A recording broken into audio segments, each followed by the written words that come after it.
Բարև ձեզ, հարգելի գործընկերներ, կրկին ողջունում եմ բոլորիդ։ 2026 թվականը բուռն ընտրական տարի է լինելու, տարվա առաջին կեսին նախատեսված են ԱԺ հերթական ընտրությունները, այնուհետև աշնանը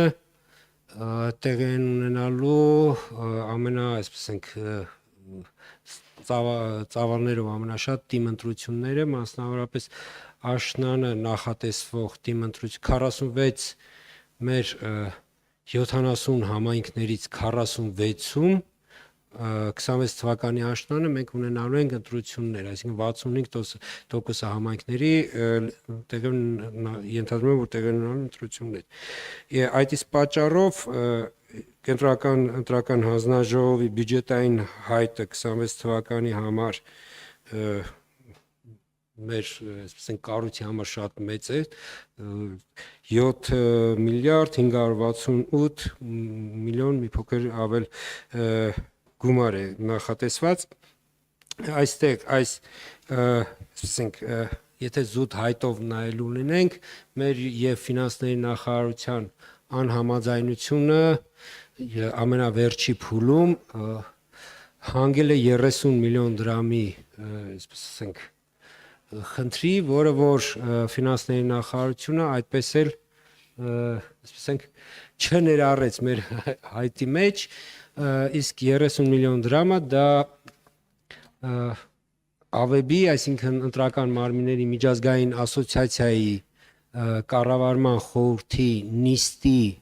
որը եկող տարի մարտին տեղի ունենալու Հայաստանում, քանի որ անցած տարի Հայաստանի Հանրապետության Կենտրոնական ընտրական հանձնաժողովը ընտրվել է ասոցիացիայի կառավարման խորհրդի անդամ եւ կառավարման խորհրդի հաջորդ նիստը board meeting-ը տեղի ունենալու մարտին Հայաստանում, այս միջոցառման համար գումարը ըստ էության ֆինանսների նախարարությունը այդպես էլ որքան մեր ֆինանսիստները փորձեցին համոզել, որ դա կապ չունի ընտրական process-ների հետ, այսինքն ԱԺ ընտրությունների համար հատկացված գումարի մեջ ոչ կարող է ներառվել, ոչ կարող է այդ գումարից այդ ծախսը կատարվել, միևնույն է չստացվեց, իրենք ուղղակի առաջարկեցին, եթե խնդիր կունենանք, պաուստային ֆոնդ կամ մյուս տարբերակը, որ այստեղ խորհրդարանում, չգիտեմ, խորհրդարանի քննարկում այդ խնդիրը այստեղ լուծվի։ Դա համար ես այդ խնդրի մասին այստեղ բարձրաձայնում եմ, որ այդ 30 միլիոն դրամը, որը որ նվազագույն, ասեմ 18 երկրի նախագահներ են ժամանելու, այսինքն պատվիրակությունները նախագահների 18 աշխարհի բոլոր մայրցամաքներից նախագահներ 18 երկրից պիտի, այսինքն այդ կառավարման խորհրդի անդամները, այսպես ասենք, գան Հայաստան եւ այդ ընդհանուր երկօրյա միջոցառման այդ 30 միլիոն դրամը այդ երկօրյա միջոցառման ծախսն է, այսինքն հյուրանոց եւ այլն, ու ասենք այստեղ եթե ասեմ, որ երբ որ հարցը քննարկվում էր այլ երկրները իրենց մոտ կազմակերպելու համար, ասենք, թե ինչպիսի, այսինքն ծախսերի ծածկման, օրինակ կար երկիր, որ առաջարկում էր եւ պարտավորում էր նաեւ ավիատոմսերը հոգալ, այսինքն ոչ միայն կաթության ծախսերը հոգալ, նաեւ հյուրերի ավիատոմսերը հոգալ, բայց այդ ժամանակ քանի որ Հայաստան 1000 ներողություն, բայց արդեն մի երևի 1000 տարի է, ոչ մեկ պես բան չի անում։ Ավիատոմսերը ոչ ոքի։ Հրավերք կա,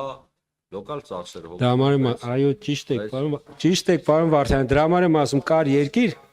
պարոն Վարդանյան, ասած դա է, կա երկիր, որ նման առաջարկ արեց գայթակղելու համար, որպեսզի Հայաստանը չընտրվի։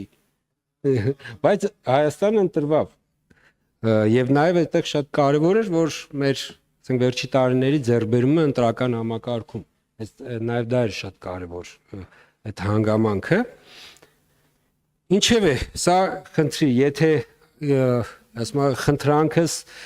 պետարավական հարցերի մշտական հանձնաժողովին, եթե կարող ենք այս խնդիրը արդեն այս փուլում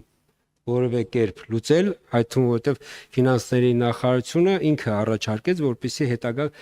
ավելի մանրամասն նպատակայնությունը քննարկի։ Ես պատրաստ եմ շատ այն բացվածքը հասկանալի է, չէ՞, որ բացվածքը ինչպեսի բացվածքով է ներկայացում ֆինանսների նախարարություն, բայց զուտ նպատակային նշանակությունը նաև Հայաստանի ընտրական համակարգը միջազգային հարթակում հեղինակությունը բարձրացնելու տեսանկյունից կարող ենք էլի շարունակել սա այդ խնդրանքի մասին։ Ուղղակի մենք ոնց մենք բացատրենք, որ մենք աթոմսեղան չեն կարող առնենք, բայց կենտրոնական ընտրական հանձնաժողովը պետք է այդ կոնֆերանսը իրականացնի։ Սեղանաթոռ։ Դե ես ասենք ինչի սեղանաթոռ չունեք, ասենք որովհետև կոնֆերանս ենք իրականացնում։ Այ ավարտե։ Ես չի ասում ազգային ժողովի բյուջեից կրճատեք եւ տվեք այդ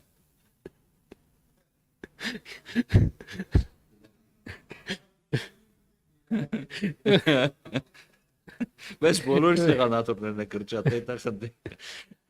Լավ, շարունակեմ։ Փաստորեն 7.5 միլիարդից 485 միլիոն դրամը դա կենտրոնական ընտրական հանձնաժողովի պահպանման ծախսերն են։ Այստեղ ուղղակի առանձնացնեմ թիմ ընտրությունների համար հատկացվելու է 2.5 միլիարդ դրամ, ազգային ժողովի ընտրությունների համար 4 միլիարդ 451 միլիոն պլյուսով դրամ։ Սա ինչու ես այս երկու գումարները առանձնացրեցի, նաև ընդգծելու համար, որ օրինակ 21 թվականի համեմատ 21 թվականին թիմ ընտրություններին բյուջեից հատկացվել է 1.7 միլիարդ դրամ։ Ազգային ժողովի ընտրությունների ժամանակ 21 թվականի արտահերթ ընտրությունների ժամանակ 2.8 միլիարդ դրամի կարգի գումար, ուղղակի այնտեղ նաև մի ծախս կար, որը 21 թվականին արել է կառավարությունը, դա տեղամասերից ուղիղ հեռարձակման ծախսն է, որը որ 21 թվականին 1.1 միլիարդի կարգի եղել եւ կառավարությունը Պաուստինի ֆոնդից կառավարությունն ինքն այդ ծախսը իրականացնել, ներկայումս այդ ծախսը ներառված է ընդհանուր աժընտրությունների ընդհանուր բյուջեում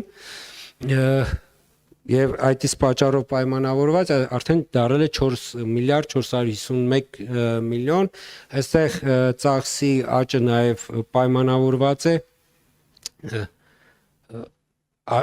տեղամասային ընտրական հանձնաժողովների անդամների աշխատավարձների բարձրացմամբ, քանի որ ինքը տեղամասային ընտրական հանձնաժողովների աշխատավարձները կապված են նվազագույն աշխատավարձի, այսինքն այնտեղ օրենսդրությունը օրենքը այդպես է կարգավորում, այս 22 թվականից հետո 22 եթե չեմ սխալ 23-ից բարձրացվեց, դուք լավ գիշեք։ Այսինքն երբ որ 85000 դրամ, այսինքն նվազագույն աշխատավարձը դարձավ 80 դրանից հետո, այսինքն նույն տեղամասային ընտրական հանձնաժողովների, ընտրողների գրանցման սարքերի վրա աշխատող մասնագետների աշխատավարձները իրանք եւս մեխանիկորեն բարձրացան։ Սա